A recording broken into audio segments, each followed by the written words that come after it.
हाँ तो दोस्तों फिर से आप लोग तैयार हो जाइए। पावर स्टार पवन सिंह फिर से लेके आ चुके हैं आप लोग के बीच।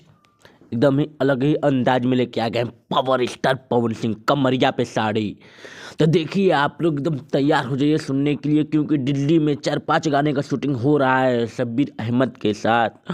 और ये एकदम साउथ के हीरोइन के साथ एकदम शूट हो रहा है, एकदम धमाका कर रहे हैं पावर स्टार पवन सिंह। बहुत जल्द आप लोग के बीच लेके आ रहे हैं पावर स्टार पवन सिंह।